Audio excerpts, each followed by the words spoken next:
السلام عليكم ورحمة الله وبركاته. وعليكم السلام. MashaAllah.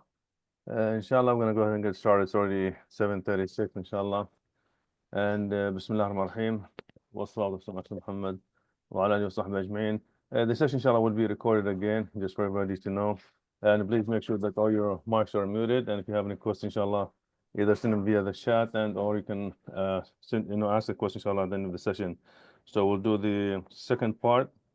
And then after that, inshallah, we'll open the floor for discussion. Brother Abdullah with us again, inshallah. He's going to talk about the Bitcoin. And last week we covered about the evolution of money, the history of banking, and he talked about the current financial system. And inshallah, today is going to go over some of that and also continue talking about the Bitcoin.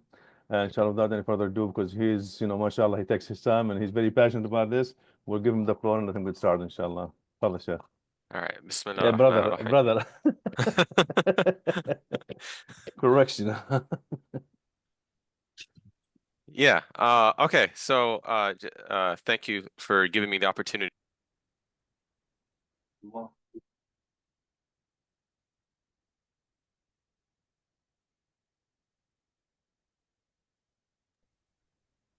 Can you hear me or no? Yes, we can hear you now. You Oh, were muted okay, for a okay. second. Sorry Okay. about that. Okay. Yeah, so thank you for giving me the opportunity to speak. Like Brother Khalid said last week, it was mainly just talking about the history of money, history of usury, the history of the current banking system, and just very briefly, I'm going to go over it. Would it be okay if I shared my screen? Please go for it. Okay. Disabled participant screen sharing, so you might have to Yeah, let let me me. yeah, Okay. let me disable mine first and he can Okay. get it, inshallah. All right. Okay.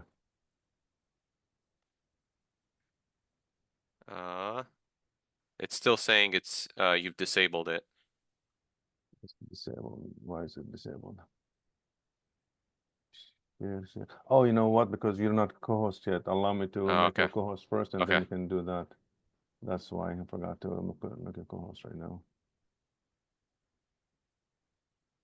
Okay, try again. Okay. One more Let's time. try. Bismillah. Okay. Uh, okay. Can you guys see my screen? Yep, now we can see Okay. it. Alhamdulillah. So, just very briefly, like I said, we went over the history of money, and the reason why I went over all of that is because I wanted to bring it to the central point, is that our current monetary system is completely based on riba, from our bank accounts, from from the settlement layers, from the payment layers, like all of these payment apps that we're using, all of these financial derivatives, everything, even the central banks of current Muslim countries, like all the Muslim countries are plugged into this system. So there is like no, this is a big global problem that affects everybody. Like you can't just make hijrah out of this. Like this, no matter where you are in the world, you are going to be plugged into this. It doesn't matter even if you're not using the dollar, if you're using some other fiat currency, it's going to be plugged into this riba-based network. That is the main point I wanted to get you out to get out of the part one. If I could just summarize it, that's what I wanted you to get. And I mean, very briefly, it's no wonder why the sin of riba is like so heinous and it is looked down upon in such harsh language, especially in the Quran. Allah subhanahu wa ta'ala wages war against the one that engages in riba. Like, when we think of the consequences of our current riba-based monetary system, it is the cause for so much destruction and so much chaos and like just all of the calamities that we see in the last century can all be attributed to the proliferation of the central banking system. And all of this is being powered by usury. So, like, this kind of really brings into context of why this usury is considered like one of the major sins. Like, this is no accident. And when I think one of the biggest uh, like consequences from this riba-based system is that it necessarily leads to mass murder. I mean, one of the biggest things about this last century is that like it's been the age of total war. I mean, we might be shielded from this in certain aspects, but like the United States has been engaged in pretty much every single year since the creation of the Federal Reserve in 1913, has been engaged in war every single year since then. So like this is, again, this is like no coincidence. From all of the prices increasing, from people not being able to afford things, from people being in complete debt, from having a class of rich people that benefit at the expense of everyone else, from having the quality of goods that we use is being completely degraded. All of this can be traced back to the current monetary system that we use, which is completely based in usury. I mean, even we'll get into this a little bit more, but like even the creation of Israel is rooted in fiat money. I mean, when you look at the Balfour Declaration, who was it made to? It was made to Lord Rothschild. His family was one of the representatives at the Jekyll Island where the Federal Reserve was created. The only reason why something as heinous and monstrous as Israel can exist in the current day is because it's being fueled by fiat money. Like this, all of this is linked. Like this isn't just some like conspiracy theory. I'm telling you. I mean, anyone can go and look and see how much how much money the U.S. is sending to Israel every year, and you have to ask yourself where all of this money is coming from, and it's being enabled by this current monetary system that we have. So again, the current monetary system is completely based on riba, and it has all of this destructive calamities that we see today. Okay, so I'm not the first one to see this problem. Other Muslims that are smarter than me, more religious than me, and even better equipped have looked at this problem, and they've since 1971, when Richard Nixon cut the fiat system away from gold completely, it's completely based on riba. Like the thing that underlies the money is riba, and other Muslims have been able to have talked about this problem. I'm not the first one to talk about it. So one potential solution is we need to go back to the gold standard, right? Like gold and silver is like the money that Prophet Muhammad sallallahu alaihi wasallam used, and also other prophets before him have used it too. So like, yeah, let's go back to gold and silver. Except every time we have tried to go back to gold and silver, it has ended in failure.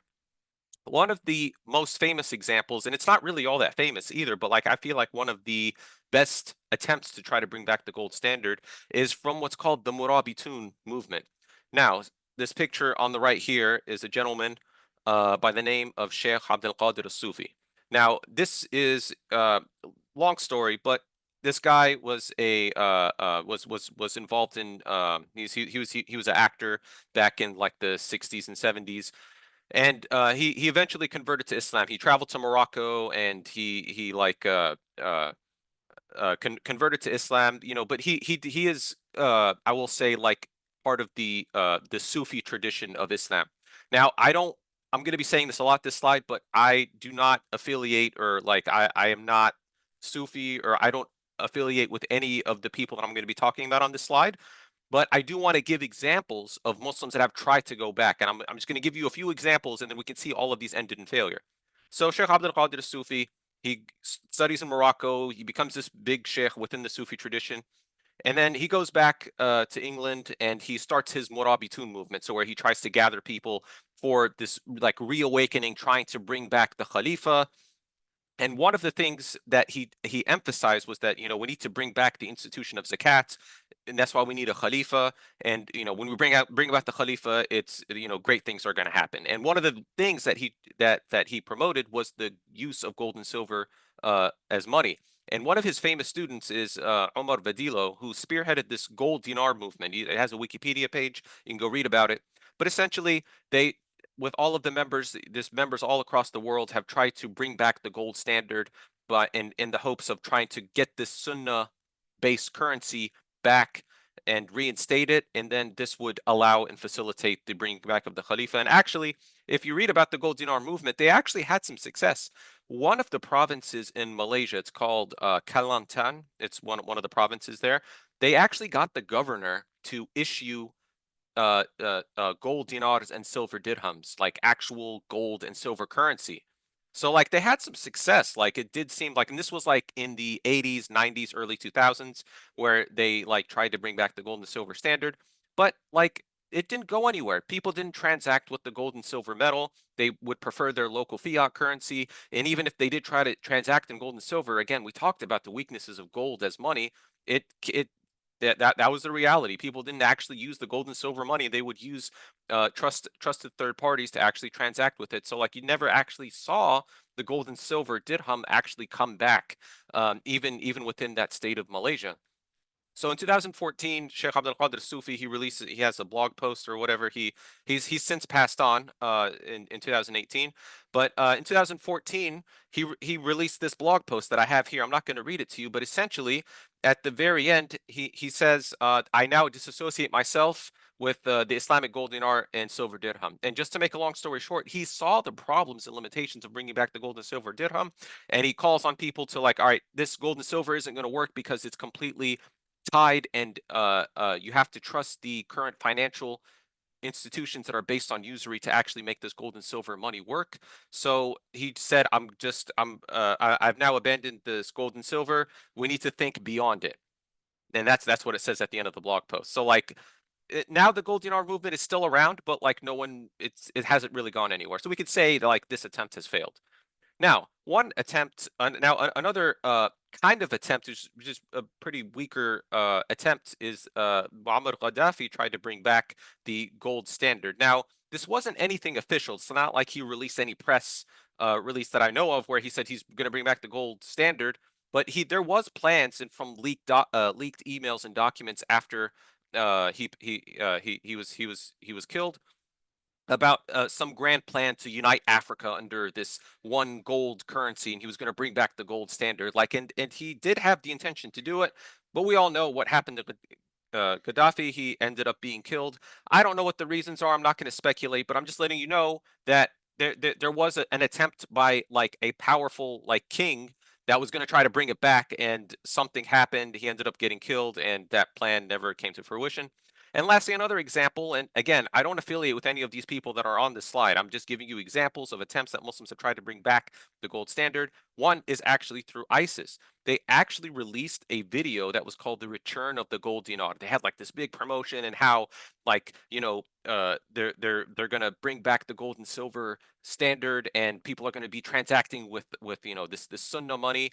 And actually, like, I was reading like certain news articles. Supposedly, the leadership of ISIS would even threaten by the death penalty if you did not use the gold and silver money, which is really funny because like even with that threat of like you being killed, people still did not want to use the gold and silver currency. Like I think that's just really, really funny because like you could even put a gun up to someone's head and say, hey, use gold and silver money, and they still won't use it. Anyway, we all know that like, ISIS is not even like they're not going to bring back the caliphate or anything, and the gold, their plans for the gold dinar never came to fruition, and there you go. So I just want people to know that, like, if they're looking at this and they're like, oh, yeah, we need to go back to gold and silver, fine. But this has been tried. It's been tried many times and it has failed. Okay. But other Muslims have realized, okay, wait, we are in this current, like, usurious financial system. What we need to do is to just, like, make it halal. We need to work within the system and try to make it halal. But you can already kind of see what the problem with this is that the underlying money creation process, which is what banks engage in, is inherently tied to riba. Like there's no when you give, the only way to make a bank function within the current fiat monetary system is that the banks have to engage in the creation of money. They don't hold your money in full reserve and then they like you can come and withdraw that money. That money is lent out for more to create more money. So again, Islamic banks still operate under the fractional reserve banking protocol that's involved, and usury is still involved in the creation of money. We all know, like I've even talked with some Muslims at the masjid. I've never seen a Muslim that's ever said like, yeah, Islamic banking is perfect. Like it's and you might think that I'm being harsh with this when I say that Islamic banking hasn't gone anywhere, but like brother, we've had the, Muslims have been working on Islamic banking since the 70s, 80s, 90s, 2000s, 2010s. We're in 2024 and like it's still like a train wreck. I hate to say it, but it's still a train wreck because the only way that they can operate is through obfuscating the fact that a riba transaction is happening. And I put the words contractum trinius because this is like what Christians went through when the Protestant Reformation was happening, and laws were being rewritten within Christianity. One of the things that passed through was the legalization of usury. because what they saw was that like people were layering transactions on top of each other. Like that's what the contractum trinius is basically is like, all right, I'm not going to do a interest-based transaction, but if we like do these three transactions and we, put it in a certain complex way, that all of a sudden there's not a usury transaction. But all you've done is just basically kind of sidestepped it, and you've just charged a fee as a result of contractum trinius. And we see like this is what Christians have dealt with like centuries ago, and like Muslims are kind of following in that same footsteps where Islamic banking is just bringing back this contractum trinius. I recommend reading more about it if you're interested. But basically, like any kind of yield that you get from Islamic banks, they're all benchmarked to current interest rates. Like, I mean, it's no wonder that people don't take it seriously because, like, you can call it Sharia compliant, you can call it halal, but like, it's still riba at the end of the day. Like, all it is Islamic banking attempts to replicate conventional banking, but with the halal label. And like I put this silly cartoon that I made just or that I've annotated just to kind of show that like they're not a lot of these practitioners that are in Islamic finance and Islamic banking can't really get rid of the riba that's happening in the transaction. Now, before I move on, I just want to say I'm not like I'm not saying that people are working in Islamic banking and finance are like scammers or anything.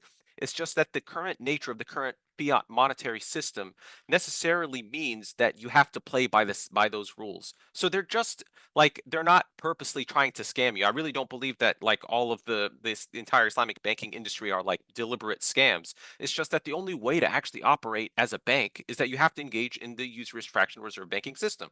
So we can let's from this slide just to say that like we've tried Islamic banking and that's also failed. Okay, so like there have been solutions that have been tried, and I'm making the case that these solutions have not worked. Okay, thank you so much for waiting this whole time because I know you wanted me to talk about Bitcoin. We're getting there right now. Okay, so 2008. So I guess before 2008, there was this group of like nerds that were that are very proficient in computers that were trying to come up with a digital cash system. And these group of people were called the cypherpunks. So they had like mailing lists where like when the internet was coming was becoming a thing. Uh, these cypherpunks would like share these different ideas of like how to bring a digital cash system. But all of these digital cash attempts have failed one way or another because they all relied on a third party. And when you rely on a third party, that gives you a central point of attack. And a lot of these attempts at digital cash, like BitGold and like other digital cash attempts, have all failed because a lot of these attempts they would ended up getting raided by authorities. And even without that, like there was no perfect system that was made where you couldn't get past uh, uh, uh, trusting a third party. So 2008, this anonymous user comes. His name's Satoshi Nakamoto. He comes on the mailing list and he says, "Hey, I've found the solution to making a digital cash system work without trusting any third parties, and it's completely peer to peer. Peer to peer means like I transact with one person without a third party being involved. That's what peer to peer means." And like obviously the cypherpunks on the mailing list were really skeptical, and they said, "No, there's no way that this can work." But he released the code. People slowly participated in using it. It was never got shut down because it's decentralized. We'll get to that in a second. But I want you to understand that like making digital cash, the hardest part about this is that things that are digital can be copied, right? Like you can copy and paste links, you can copy and paste media, you can copy and paste uh, books, videos, whatever. Like you can copy and paste pretty much everything on the internet. So in order to make money work, you have to make sure that other people can't copy and paste it. But you need to find some way, if you're going to make this digital cash system work, it has to be scarce that other people can't copy and paste it. And you have to do it without trusting a third party. This is what Satoshi Nakamoto solved by making by making Bitcoin. And the way he did it was that there so like I'll say that Satoshi, when he brought about Bitcoin, he didn't really make anything new. What he did was that he brought a bunch of ideas and failed attempts from other previous cypherpunks and put it all together, and he's like, all right, this is going to be called Bitcoin and this is how this is going to work. So he basically is based off of proof of work, which means that any time that new Bitcoin is created, it has to be based on energy. You have to do the computations and you have to show the proof that you did the computation so that other people can't just make more Bitcoin, right? So that's what proof of work means, is that energy has to be expended. Okay. So Bitcoin comprises a network of nodes and miners. This is really important because a lot of people just focus only on the miners, but there's also nodes. What are nodes? Anyone can participate in the Bitcoin network by downloading the Bitcoin code and the Bitcoin. This is what's called the blockchain. You probably heard of this term, where it's just a record of all of the blocks that have all of the transactions that are appended to this ledger, and anyone can download that whole ledger and they can enforce the rules of the network. All you need is a laptop computer with like a terabyte hard drive at least, and you can download the entire blockchain, and then you can start, like, if you have an internet connection or even if you have like a satellite connection, actually you can participate in the Bitcoin network. um, and you also have the miners. Miners perform the proof of work where they have to expend energy and the hashing must be verified. The thing that the miners do is that they get the transactions, they bundle them up in a block, and they append that block on the previous set of blocks. And that's where the term blockchain comes from. It's nothing. Blockchain is not any like this like innovation or something. It's just a data structure that just so happens to be really good for decentralized digital money. All right, so Bitcoin has certain properties in that it is uncensorable. Like, you cannot censor anyone's transaction. Once it's put and confirmed on the network, and once miners have expended energy, you cannot reverse that transaction. It's uncensorable. It is permissionless. You don't have to go ask for a government to use the Bitcoin network. It is completely outside the control of any government entity that it's right now. Like, China has tried to ban Bitcoin several times, and they failed each time to ban it. And like, China's a really powerful government, and they've failed. Like even if like governments would try to collude, if they were somehow able to work together to try to shut it down, you can't shut a protocol down. We'll get to that in a second, what I mean by protocol. All right, so it's open source. Anyone can verify the code. A lot of contention of like you read about certain fatwas or whatever that Bitcoin is haram because it's like some mysterious thing. It's not mysterious. You can go to bitcoin.org/Bitcoin, or sorry, you can go to bitcoin.org and download the uh the Bitcoin source code. Like, you can download the code that other people are running, and uh it's just out in the open. You can scrutinize the code yourself. It's transparent. Why is it transparent? Because the total supply can be audited. You have to understand that Bitcoin has a fixed supply that cannot be broken. Many people have tried to, like, make a copy of Bitcoin to try to, like, mess around with the code or whatever. But if you try to make a separate instance of the code, it puts you outside of the network. So you have to understand that Bitcoin is a fixed supply currency of 21 million. And it is transparent in that anyone can verify and audit the transactions and the total supply that's out there right now. Like, I can do that right now with a node. I'm running a node on a like little computer device. It's not very hard. You just download it and bam, you're a node on the network. You're a participant on the network and you enforce the rules. You don't have to ask for any government to do this. Anyone can do this in their own home. And importantly also is that Bitcoin is divisible. Because it's digital, you can divide each Bitcoin to 100 million units, and there's 21 million units. So it's perfectly divisible. It's because it's digital. People think that, like, because it's digital, it's like, not real, it's not tangible, but it's good because it gives you the flexibility of being divisible, which is exactly what gold and silver had, like that, the issues that gold and silver had. So it is divisible. So this is just a brief outline of like why Bitcoin is, like, what I guess, like, what Bitcoin is. So now, just really quickly, I'm gonna, again, we started talking at the very beginning of this presentation. In the previous presentation, we talked about Bitcoin being a protocol, or money being a protocol. What does that mean? A protocol is just a set of rules. Like I said, if you're playing the game of soccer, you have to follow certain rules. And if you're outside of those rules of soccer, then, like, you're not playing soccer anymore. You're playing some other game. The same thing applies to Bitcoin, and actually it applies to all of these other protocols. So we see TCP/IP. That's actually what we're using right now to connect on the internet. We're using TCP/IP.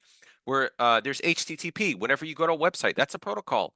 SMTP is for email. Whenever you send an email, you're using SFTP or SMTP. There's also FTP, which is whenever you want to transfer files. Zoom, right now we're on Zoom, right? We're using a protocol. That's also a protocol. We're using a protocol where it allows you to talk with voice through the internet. So I want you to look at Bitcoin as a protocol. It's just a set of rules. Anyone can participate in those set of rules and enforce the rules of the network. But most importantly, what's interesting about Bitcoin is that it is uncensorable. Much like all of these other protocols, you don't need to ask for permission in order to go to a website or something. Like, yeah, you might use your internet service provider, but you don't have to. All right, this is just a set of rules, and no one can tell you to not use these set of rules. It's completely permissionless. And like I said, the transactions are uncensorable, which means that these transactions cannot be reversed by any third party. All right. So one of the things that really frustrates other people when I make this presentation or when I tell them about Bitcoin is that I believe, from having done a bunch of research on Bitcoin, is that it is completely separate from the rest of crypto. When people come to you and they tell you, hey, brother, you need to look at this crypto coin, it's going to go and it's going to do 100x or whatever, I'm telling you, they are scamming you. They may not realize they're scamming you, but they are scamming you. Crypto is completely separate from Bitcoin. And I have this graphic here that I found online.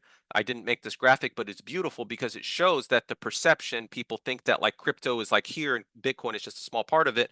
But really, if you were to zoom out and actually look at what Bitcoin is, you would see that Bitcoin is its own separate entity, and that crypto or cryptocurrency is just a subsection of the fiat system. And if you think about it, it makes sense because crypto, like all of these other coins like Ethereum, Solana, and whatever, just all of these other ones have a central company or central startup that started this trying to start their own coin because they see Bitcoin being successful and they're like, oh, okay, like we can make our own coin and we can be successful. We'll give ourselves a lot of coins and we'll manage the supply, we'll do everything.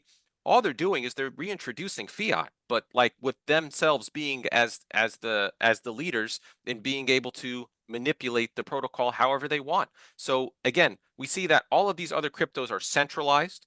They're not as secure, and they rely on other third parties, and they're all started with a what's called a pre-mine. Basically, almost all of them are started with a pre-mine in that the central founders of the coin hold them like they give themselves some of the coins before they release it. So the other point I wanted to make about crypto is that it is completely unethical when you compare it to Bitcoin, because with Bitcoin you had this anonymous person group, their name's Satoshi Nakamoto, they just released the code and they participated in mining. They didn't give themselves any Bitcoin before they released it. They released the code and they participated in the proof of work just like everyone else. And so like there wasn't anything unfair about the release of Bitcoin, but all of these other cryptos, because people know about them, it automatically has a dollar price and people start trading it, and people, the initial founders of the crypto tokens are all hoarding them, hoarding the initial supply for themselves so that they can dump on any people that come onto the coins. And we can see, like, from in the crypto space, there's all of these like garbage stuff that's happening with like meme coins and NFTs, and like they'll even like promote like blockchain technology as if it's like some kind of innovation, but it's not. All it is just an excuse for them to try to bring back the fiat money printer, but with them in charge. So the main point of this slide is that Bitcoin is separate from crypto. And if you're asking me about any other crypto coin, I'm just going to give you the same answer. They're all scams. Don't waste your time on them. And if you are going to look at Bitcoin, at least look at it from a Bitcoin only perspective is what I highly recommend. Okay, so this is like the anti-Riba money part comes from. Again, this part could probably be offensive, but this is just ideas that I have, and if you don't agree with them, that's fine. All right. So if you look at Bitcoin's monetary properties, it actually makes it resistant to instituting Riba on the network. These properties are a fixed supply, energy requirement, and digital portability. Because Bitcoin has these three properties, I contend that Bitcoin is anti-Riba. Why? Because if you have a fixed supply, and if you have no way to cheat the system, the only way you can participate in getting new coins in the fixed issuance schedule is by expending energy, and it's digitally portable so that you don't have to trust a third party to hold your coins. Like it's digital, you can hold it yourself. Is that absolute scarcity drives users to save rather than wasteful spending. We see one of the current consequences of the Riba-based fiat system is that everyone is always like, as soon as they get their paycheck, they spend it immediately, right? Like that's not like an accident. That's happening because the money's devaluing so much that you're instinctively hardwired to, as soon as you get your money, you're just spending it because you've just been conditioned in this monetary regime where the money's completely devaluing and debasing, and you're just spending it. You don't care about saving at all. But when you have a hard money, like for gold, for instance, especially for Bitcoin because it has a fixed supply, you're more likely to save the money rather than wastefully spend it. Uh, so as we expect the purchasing power of people's savings increase, we can see that there won't be as much of a need for lending. The problem with the current fiat system that we live in is that to get anything done, you have to go into debt. You need to go to school, you have to go into debt. You want to buy a house, you have to go into debt. You want to, like, even, I hate to say this, but like masjids all over the West are all funded by debt. Like, that's not an accident because the only way to actually get things to happen within the current fiat system is you have to go into debt. But if you see that, if you could just imagine that if we're on a Bitcoin like money regime, for example, where there's a fixed supply and everyone's taking custody of their own coins and they're not relying on third parties or usurious banks, that people, there won't be any need to loan out money, or there won't be any need to get loans in that money because people are already holding on to their onto their wealth, and there's no source there's no riba in the source code of Bitcoin, obviously. So what I see, if inshallah, if this theoretical Bitcoin standard ever comes about, is that really, like, interest rates wouldn't even be a thing, because like the only thing that would, why would you loan out your Bitcoin when the downside is immense? Because if the Bitcoin is lost, there's no central bank that can print new Bitcoin. So you're not going to just like loan it out to, like, oh yeah, yeah, okay, like I'm going to loan out the Bitcoin and I'm going to get this interest rate. That's not going to happen. What's more likely to happen is that you're more likely to see, like, if a business is going to be successful, and if you do all the research and you look at the fundamentals of the business and you see that it's actually going to like be a successful business, you'll say, oh, okay, like I will lend you some Bitcoin in exchange for some of the share in the profits. Doesn't that suspiciously sound like what Islamic banking and Islamic finance were trying to do in the first place? I mean, we hear about Islamic banking and Islamic finance. They're trying to do these profit sharing agreements or whatever to get out of, like, profiting from interest. But you see, like, very elegantly and very beautifully, being on a sound money, or a money that doesn't debase, naturally incentivizes people to save. And if they were going to lend their money, they would do it in a profit and loss sharing basis rather than getting the very tiny increase in interest. So this is what I mean when I say that Bitcoin is anti-riba money, is that it naturally incentivizes people to not engage in interest-based lending. All right. So I know a lot of people, like, when when this announcement was made, people were like, "Oh wait, isn't Bitcoin haram?" Again, I'm not gonna like offer my own fatwa or anything because I'm not a scholar, I'm not even a student. But I do want to say that, like, a lot of these contentions that are made against Bitcoin, whether they are in fatwa or not, are not really based on anything concrete. Like, one of the most common contentions against Bitcoin is that, but Bitcoin has no intrinsic value. Okay, but like, nothing has intrinsic value because value is not in the thing itself. Value is subjective. Like, one example I like to give to people is that, like, my wife does not like dates, but I really like dates. I can get the most expensive ajwa date and have it imported from Saudi Arabia or whatever, and like my wife still won't eat it. Like, she does not value dates whatsoever. But I love dates. I'll eat them. So that lets you know that, like, depending on the object that you're trying to value, it is based on the person subjectively valuing it. Now, a lot of people would be like, "Oh, but like, what we mean by intrinsic value is that it has no other, like, non-monetary use case." Okay, but like, we're not talking about Bitcoin being something else. We're talking about Bitcoin being money. It should only An ideal money should only be used as money and not in other things. Like, you don't hold on to gold because someone might need a gold tooth or someone might need gold in their iPhone or something, right? Like, you hold gold because of its monetary properties. The fact that Bitcoin can only be used as money is a very good thing. People also say that, like, Bitcoin is not tangible. Like, okay, but like all of these other protocols that we're using is not tangible. Like, even this presentation isn't really tangible. It's just on a screen somewhere. Like, that just because it's not tangible doesn't mean it doesn't have value. Like it's an irrelevant point. People also say that Bitcoin is volatile because, like, if you're looking at Bitcoin, especially recently, it's been going up and down, and especially it's been going up a lot. Why? Because the price of anything is determined by supply and demand. And of course, when you have a new monetary technology that's emerging from zero, it's not going to have a steady supply like this, right? Like Bitcoin isn't going to be steady because you're pricing it in terms of dollars. Remember from the previous presentation where we saw the price of fiat go down, down, down, down? That's because it's volatile. The thing you're measuring, the volatility, is volatile itself. And also, like, think about any tech, like even the internet. When the internet came about, do you think it just do you think it just had like a steady rise? No, it had ups and downs of adoption until it finally you had a set number of people that adopted the internet. And that happens for any technology. That also includes a new type of money. People also say that, like, Bitcoin is speculative. Okay, well, like, don't speculate on it. Use it as money. Like, that's not an issue with Bitcoin itself. There are other ways you can use Bitcoin without speculating on it. People will say that Bitcoin uses too much energy. Yes, it does use too much energy because that's how you secure the network, so it's resistant to attacks. I mean, did you really think that, like, an alternative to the current $300 trillion Riba-based fiat system was gonna, like, not use energy? Like, I'm sorry, but, like, if you're complaining about Bitcoin using too much energy, you haven't really looked at this issue in depth. Yes, Bitcoin is going to use a lot of energy. That's good. And an alternative to the current satanic Riba-based fiat system is going to use a lot of energy, and if that upsets you, then, like, I don't know what to tell you. You need to come back to reality.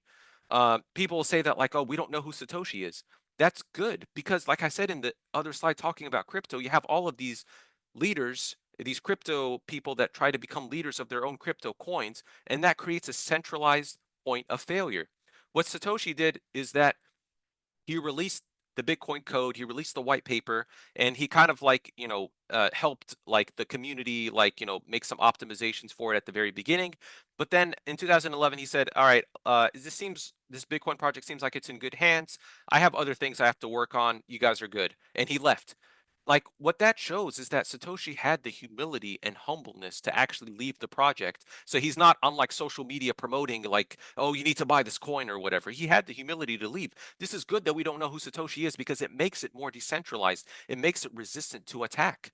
And lastly, I've seen a fatwa that says, like, we shouldn't use Bitcoin because it harms the banks. And I say that's good. I think we should be harming the banks because they've been engaging in usury, and that we should, by harming them, I mean that we shouldn't be relying on them for our money. So, again, there's a lots of other contentions. These are just ones that came to mind when I, like, read about, like, why Bitcoin is haram. It's like these things are very easy to address. They're very trivial. Like, they're not serious issues.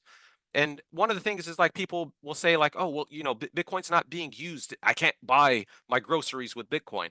Like, yes, of course you can't buy groceries yet because it's just a new monetary technology that's very, very young compared to fiat and especially gold. Gold had, like, thousands of years to monetize. Bitcoin is like 15 years old. It's not really fair that you're comparing the two on that basis, on just being able to buy groceries at the store. But I will say that Muslims have been looking into this Bitcoin thing now.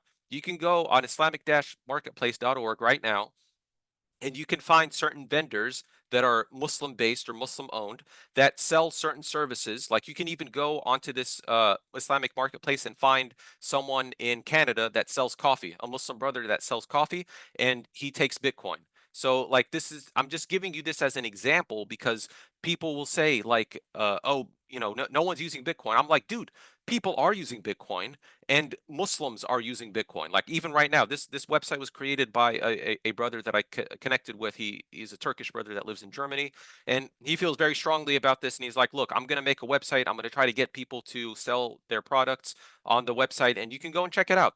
It's not a lot on there, but Muslims do want an escape out of this, and you can use it right now. You can use Bitcoin right now." The last thing that I'm going to talk about before I conclude, we're getting toward the end, is that there's a huge link between Bitcoin and the Palestine issue. And this might seem like it's very offensive, but, like, I don't care because I need to get this idea out. All right. A lot of people don't know, and even Muslims don't know, that Like Palestinians use the Israeli shekel as their money.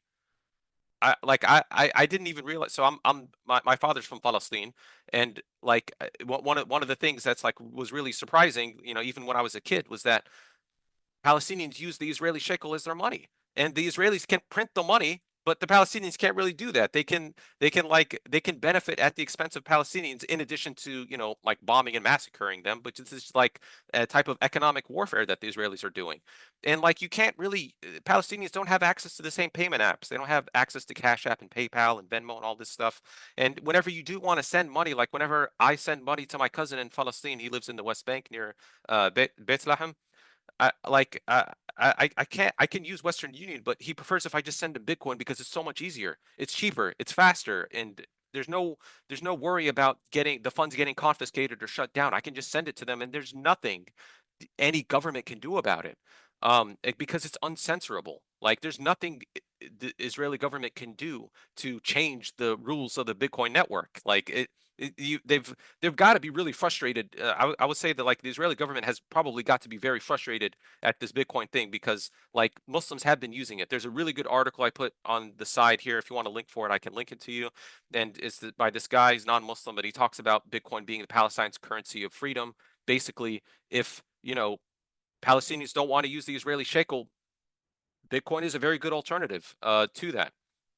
And even right now, like there's this account, if you go for bitcoinforpalestine.org, that he also has a Twitter account. Is this basically this guy's name is Yusuf. He's in Gaza, and he takes donations in Bitcoin. Right now, you can send Bitcoin to someone all the way in Gaza, and he can use those funds to get food. Like here, like he updates his Twitter almost every day with pictures of like what he's working on. He builds tents. He brings food. He uses the funds that you give him in Bitcoin, and obviously, he has to sell that for the local currency there because it's not widely adopted.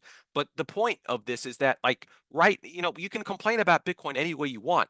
Right now, there are Muslims that are using Bitcoin to send it all the way to Gaza, and there's someone there that can take the Bitcoin and help the people in Gaza right now with Bitcoin. Like, it's a reality. Go and check this out. Go to bitcoinforpalestine.org and check this out. Like, you can donate to this guy right now. All right, this is the last slide before the second one, but before the last one. We're almost finished here. All right, this is the last point I want to make, and this is just so perplexing to me. We all know the boycott list, right? Like we all want to boycott Israel. I especially want to do that, right? And we have like the BDS movement that talks about like how we need to boycott McDonald's, how we need to boycott Starbucks and like all of these other companies, which is great. Like I'm boycotting these companies too. Like don't get me wrong, I'm all in on the boycotts, brother. Like let's do this. But where's the Federal Reserve? Like the Federal Reserve is the one that prints all of this money and gives billions and billions of dollars and fiat money to the current Israeli regime right now that is using those funds to basically massacre Palestinians. Like, how come we're not talking about boycotting the Federal Reserve? Like we should be thinking about like actually getting to the central institution that's causing all of this. Like, don't get me wrong, we should be boycotting all of these companies on the left here. Like I'm into boycotts. Like I said, that's important. We should do that. But where's the Federal Reserve? The Federal Reserve is a private corporation, and like we should be thinking of ways to boycott. And I contend that like Bitcoin is a great way to start. Like you can, it's almost all Muslims today hold their wealth in checking accounts. That's just the reality. If you hold your money in a checking account, all you're doing is perpetuating and enabling the current fiat system that's funding the state of Israel. Like that, you can, at the very least, we can start talking about converting some of our wealth that we put in a checking account where, by the way, the money's purchasing power is going down. Like there's no reason for us to be holding this money besides the fact that it's completely based on riba. So when we're talking about boycotting Israel, we should be talking about boycotting the Federal Reserve as well. So this is the last slide. I'm finishing up. So to that end, my brother and I, we created this Bitcoin Mejlis, which is a nonprofit organization. And I have our mission statement up here because I really wanted people that are looking and paying attention to this presentation to really understand what our mission is. Our mission is to help get the Muslim Ummah off of the fiat standard and onto a Bitcoin standard, because we feel that this is really the only way we're going to be able to solve this riba money problem. And this is the cause, the fiat monetary system is the cause of so much destruction that we see. And I believe it's part of the reason why the Muslim Ummah is currently in a humiliated state, is because we are at war with Allah because we engage in riba. Like, just that's just how I feel. Every single Muslim right now is engaged in riba. If you have a bank account, if you're doing any kind of financial activity, it's going to be touching riba somehow. So my brother and I and others that have kind of joined this initiative, we believe that we want to we believe that Bitcoin is the best way to protest and escape the current riba-based fiat system of fiat money. So if you are interested, please come visit us on bitcoinmejlis.org. You can contact me, and if you have any ideas of like how we can bring this message out, I'm more than happy to help. If you want to learn more about this Bitcoin thing, there's this really good book. It's called The Bitcoin Standard. It's written by actually a Palestinian guy. His name is Saifuddin Ammous. He wrote this Bitcoin Standard. He wrote this like 6 years ago. It's a really, really good book. It covers a lot of the stuff we covered in this presentation. And if you want to start, like, you can buy this off Amazon. If you see me at the masjid in Vancouver, Washington, I will happily give out copies, a copy for you if you want to read the book. So that's where I'll end. And if you have any questions, please feel free to ask.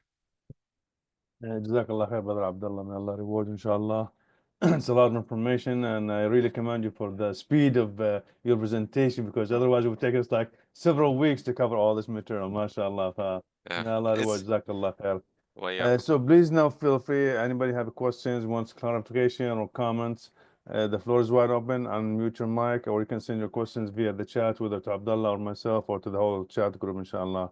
So feel free to ask questions.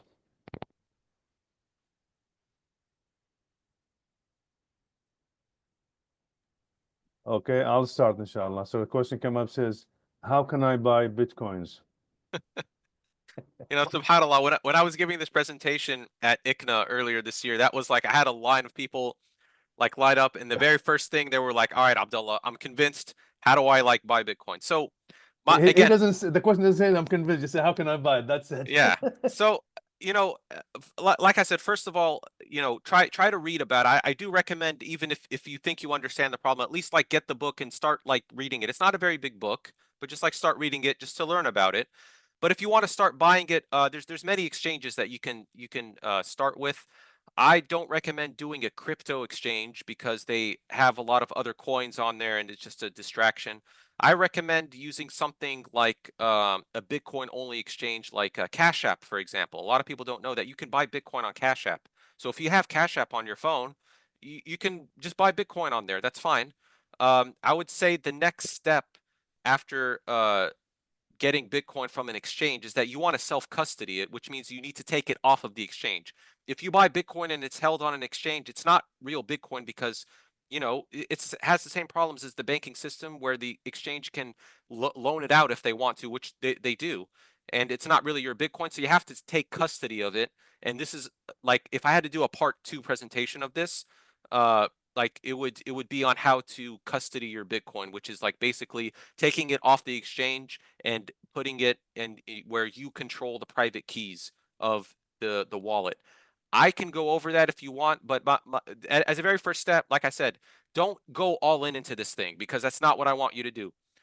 If, like I said, first read about it and then just like if you want to start, put a little bit of your paycheck in it. Maybe put like 1, 2, 3, 4, 5% of your paycheck put into it. Just throw it a little bit in there, here and there, just a little bit regularly. As you're doing that, you're going to see the price go up and down. You're going to be like, oh my God, oh my God, the price went up like 5, 10%. Why did that happen?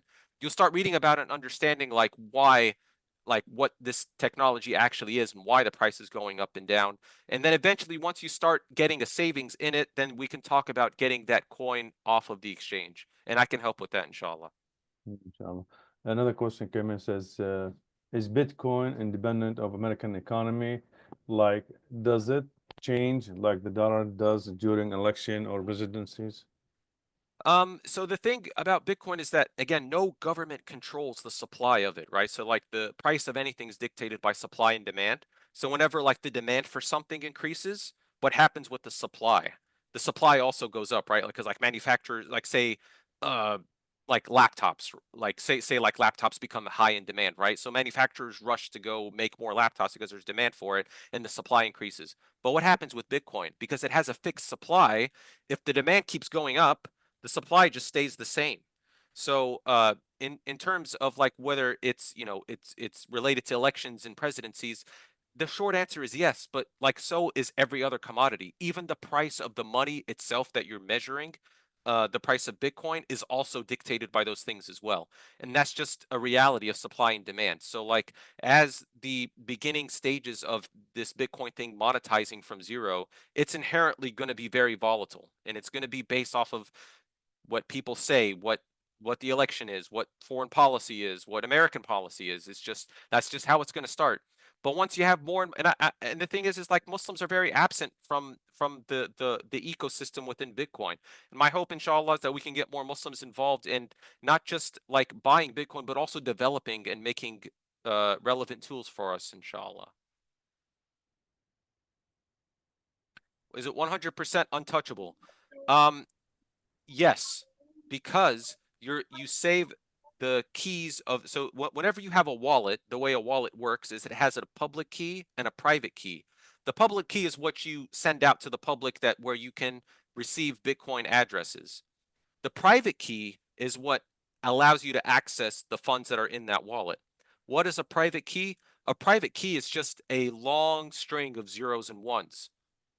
Like, so if you're asking like if it's untouchable by government, that really depends on their ability to get your private keys. So if you have your private key written down, which is standard procedures to have your write your key, your private keys some on a piece of paper, if someone comes into your house and they look through everything, they find your piece of paper that has your 24 words on it, then yes, like they can potentially take your Bitcoin. But like if you memorize those words in here and they don't know that you have them, like there's no realistic way that a government can confiscate it. They certainly can't ban it or like censor people from using it because it's a protocol. Like you can't ban people from using the internet. The same thing applies to Bitcoin. So in short, no, governments cannot confiscate it. They've tried. But I guess just to follow up on that question, then is the Bitcoin account are trackable to the owner of that, account? That's a very good question. So, because remember how I said that Bitcoin was transparent in that the supply of it can be audited based on which accounts are moving this or moving that. So it's not completely anonymous because people can on the Bitcoin blockchain track who's sending what to who, but that doesn't mean that your identity is tied to those accounts. So one of the things that people recommend is that like as you're getting deeper into Bitcoin is that you need to start stacking or start converting your wealth and making it anonymous so that it's not linked to you. So this is like a very advanced topic, but in short, it is tractable, it is traceable if you're not careful. So this is why like one of the reasons, Bitcoin actually uh is not really popular for criminals because you can actually trace it.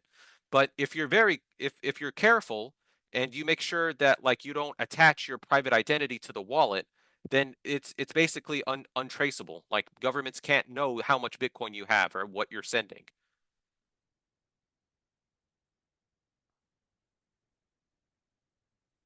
Brother Khalid, you're on mute by the way.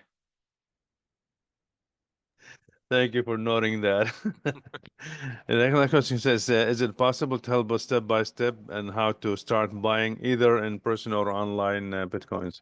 Absolutely, brother. That's why we made Bitcoin Medulist because like this is kind of like a basically like a website, but it's we want it to grow into like an education-based institution where any Muslim can come. And if you need help with how to buy Bitcoin, how to secure it, how to transact in it, and there's like so much to the Bitcoin ecosystem that's being built on top of it. So there's lots of activity going on. And yes, like I will help you if you meet me like at uh, uh, Masjid al-Nur. Uh, I can help guide you on how to buy Bitcoin and how to safely secure it and sorry and how to manage your private keys. I can help you do that, inshallah. And I've also shared the Majlis Bitcoin website with the group as well, so everybody should have access to that Okay. Yeah, the yeah. link as Check it well. out. We've Yeah. written a lot of stuff.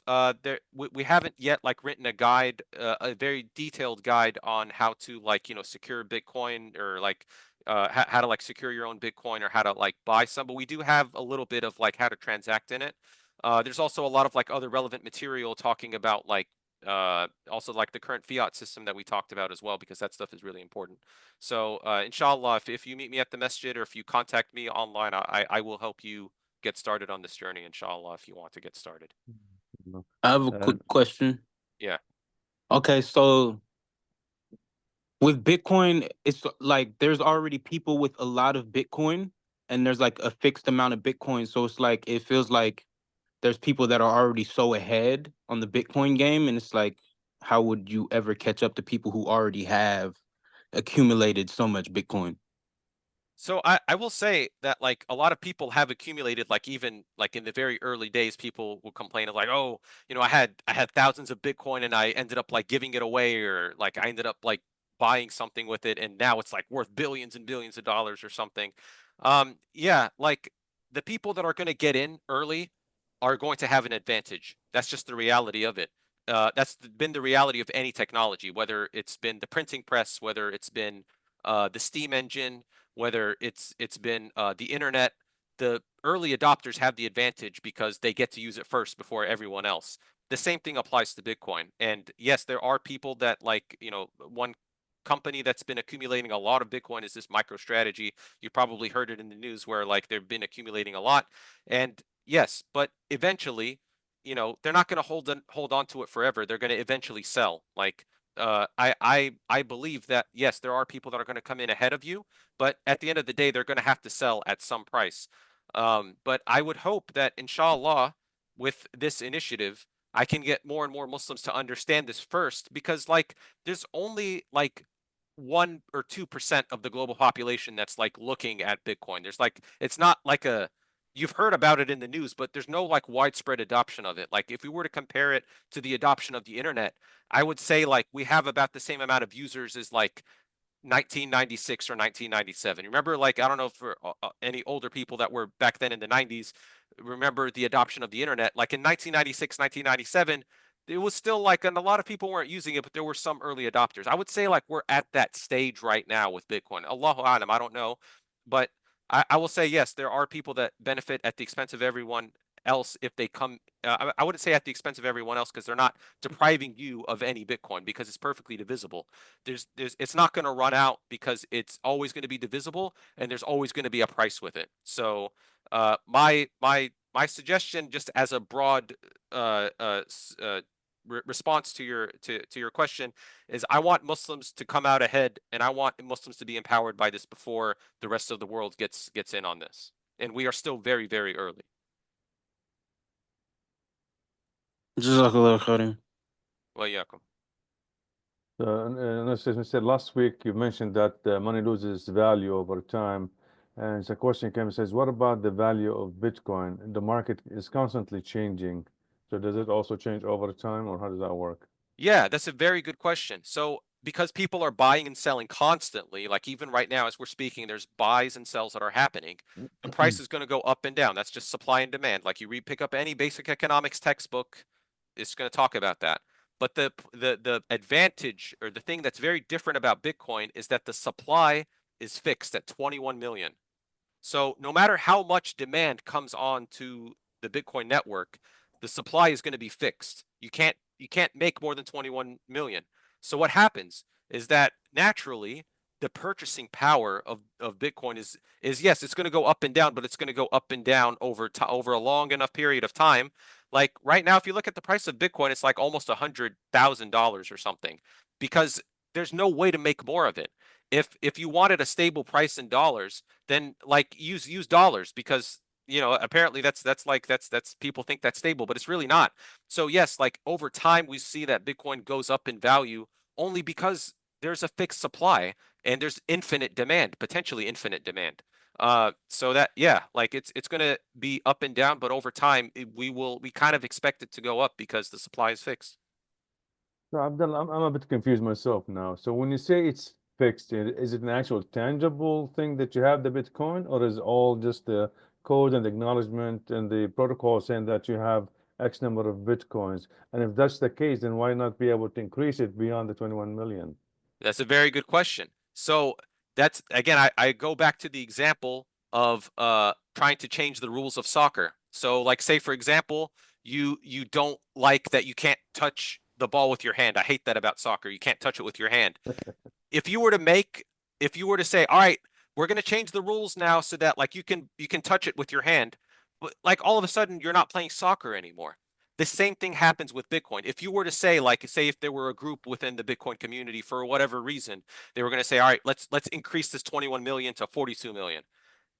They're not playing Bitcoin anymore. They're playing some other coin, and that's what happens actually. Like when you enforce that, like so when you say if it's not tangible because it's enforced in the code, and anyone can enforce that by downloading it. Like even I have right now sitting right next to me a Bitcoin node that I've downloaded on a computer that is currently enforcing the rules of the network. So if you want to play by the Bitcoin rules, you have to play by what I and thousands of people all over the world are enforcing. Anyone can join the network and enforce those rules. And there's no reason why we would change those rules because, like, why would you increase the supply of it? Like, it would just devalue everyone else's purchasing power of the current people that are holding it.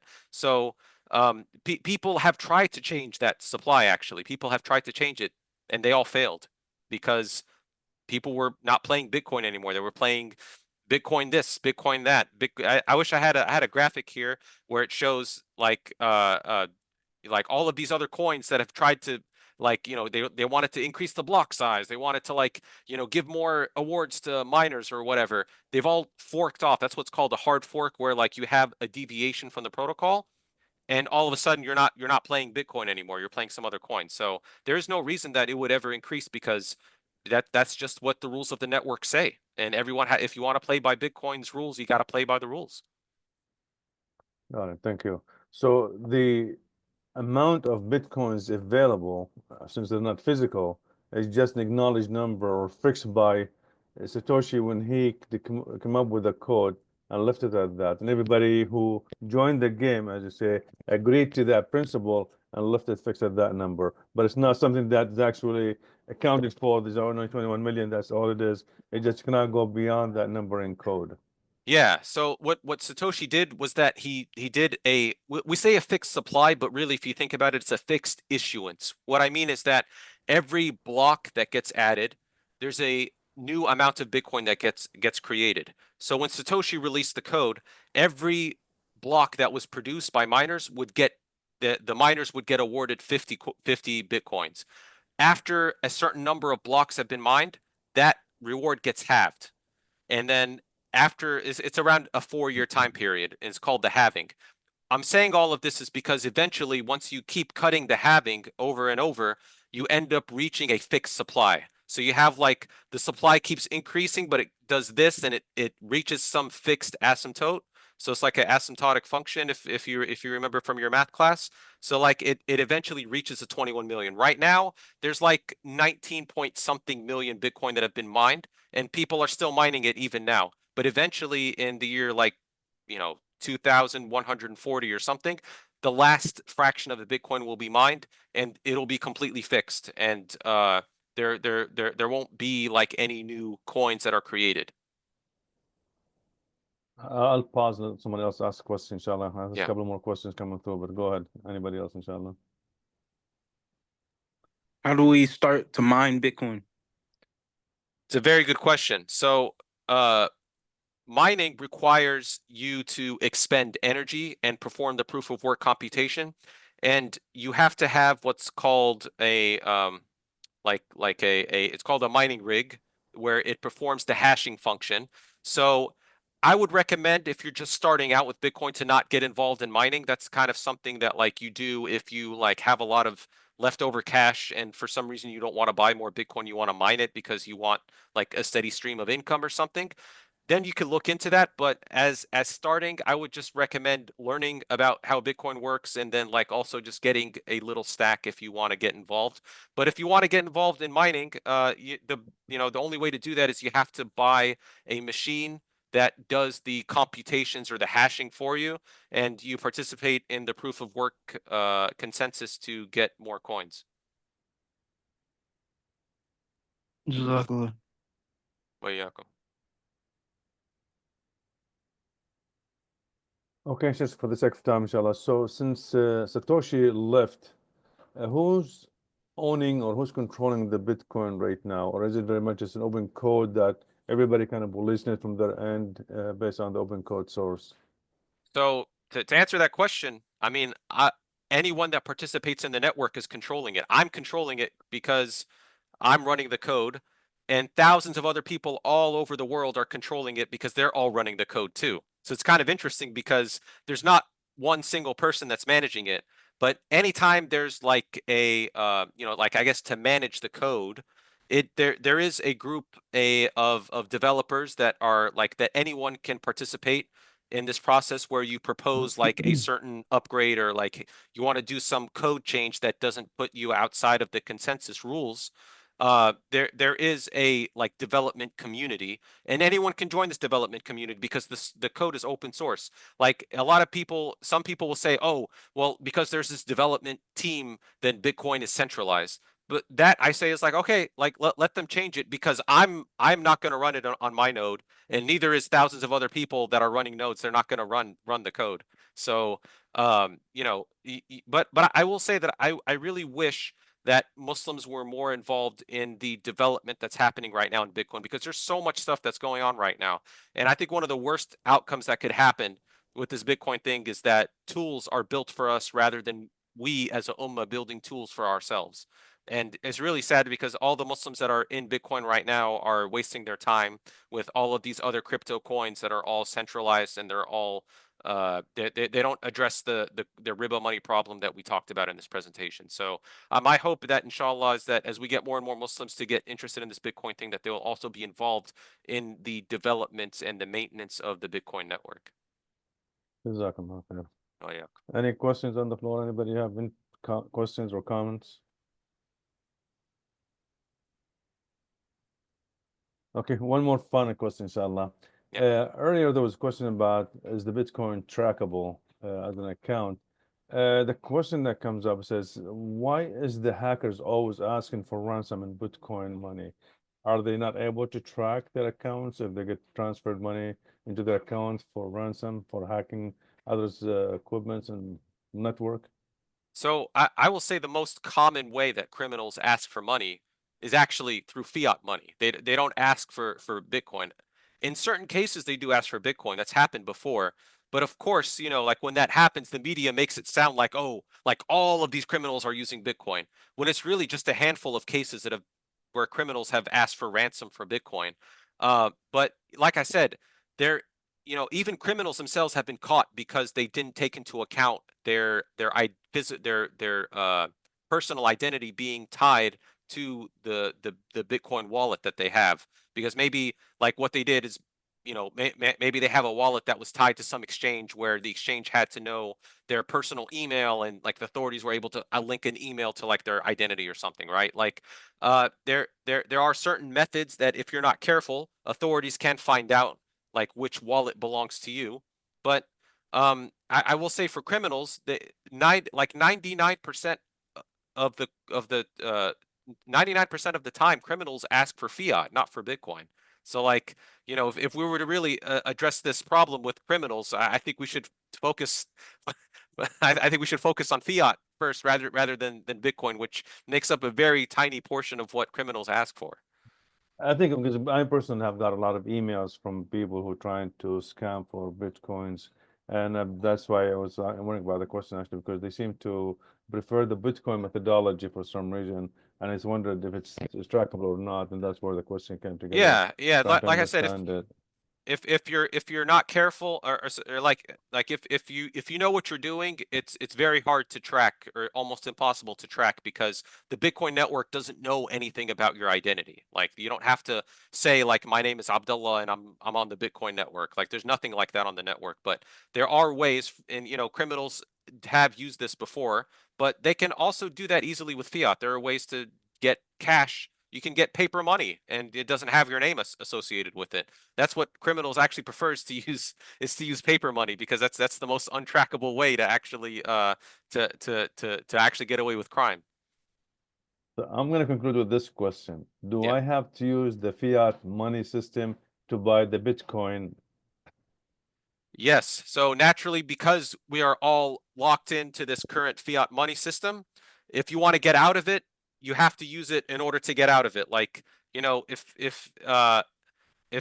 you're gonna make like if you're gonna convert to Islam, this is a very bad example. I apologize. I realize what I'm doing here, but Use another like, one. Use another one. yeah, okay. But like, if you're gonna if you are very dirty because you just got done playing in the mud, yes, like you're eventually going to have to go inside your house and leave a trail of mud, but you eventually have to go in the shower and wash yourself off.